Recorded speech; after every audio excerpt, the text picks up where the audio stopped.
Hello नमस्कार मित्रांनो, तुम्हाला सर्व यूट्यूब फॅमिलीला गुढीपाडव्याच्या आणि नवीन वर्षाच्या खूप खूप मनापासून शुभेच्छा. तर मित्रांनो, तुम्हाला सांगतो आमची गुढी वगैरे सर्व पूजन झालेलं आहे. तर तुम्हाला सांगतो कालच्यापासून असं वातावरण झालं की पावसाचं वातावरण झाले आणि रानातली भरपूर कामं पडलेले जी ज्वारी वगैरे काढायची राहिलेली आहे ती काढून घेतली काल, आणि आज पण थोडी राहिलेली आहे तीसुद्धा आज काढून घ्यायची आहे. तर बघा इकडे मित्रांनो, ही ज्वारी आज काढून घेतली आहे आणि खालची पण ज्वारी काढून घेतली आहे.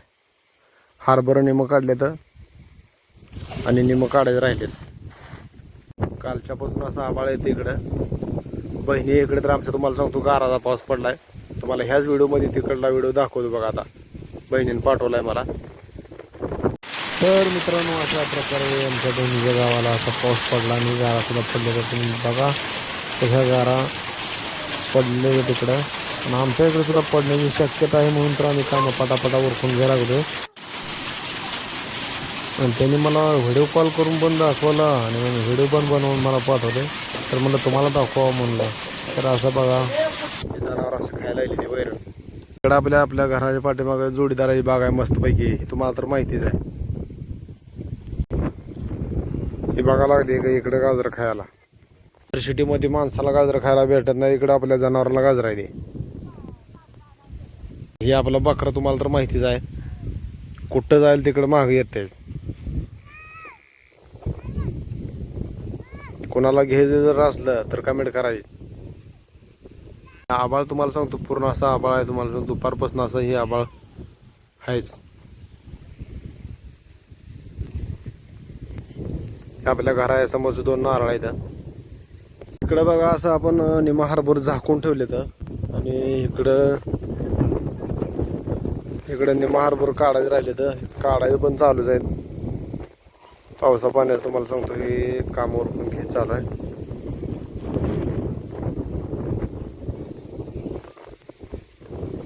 इकडंच बघा गाजर आहे आपली, तुम्हाला माहितीच आहे सगळ्यांना.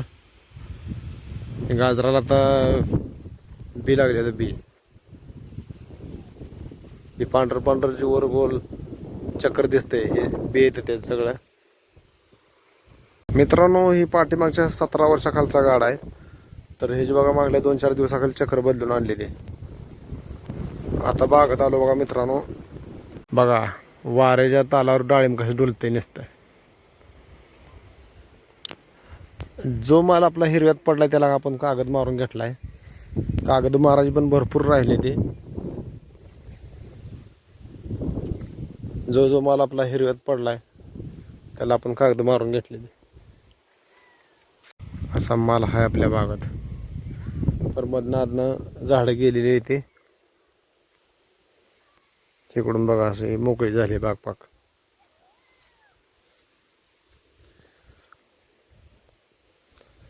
पण झाडात आपल्या तुम्हाला सांगतो स्वच्छता नाहीच.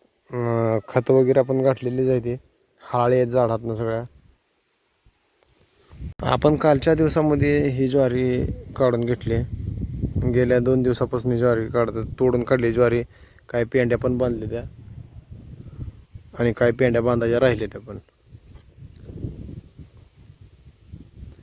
तर मित्रांनो, आपल्याला कमेंट जी होते ना की अशी कमेंट होती की आपला जो जर गहू असेल, गहू कापून करण्यापासून आपल्या पोत्यात जाऊपर्यंत किती खर्च येतो. साधारणपणे एका एकराला गहू कापून पोत्यात भरूस तर 8,000 रुपये खर्च येतो मित्रांनो. कापून जर करायचं झाला तर साधारणपणे एका एकराला 20 बाया लागतात. तर 20 बायांची हजेरी तुम्हाला सांगतो 6,000 रुपये हजेरी होते. आणि मळणी मशनीमध्ये कमीत कमी 1,500 ते 2,000 रुपये जाऊ शकतात. त्याच्यामुळं 8,000 रुपये होते. तर आणि जो आपला बाकीचा जो खर्च असतो तो वेगळा खर्च आहे. आणि तुम्ही मग हार्वेस्ट मशीनने जर करायचं झालं तर एका एकराला 2,500 रुपये त्याचा रेट आहे. साधारणपणे तसा खर्च 3,000 रुपये येऊ शकतोय. तर चला मित्रांनो, आजच्या व्हिडिओमध्ये चला, बाय बाय.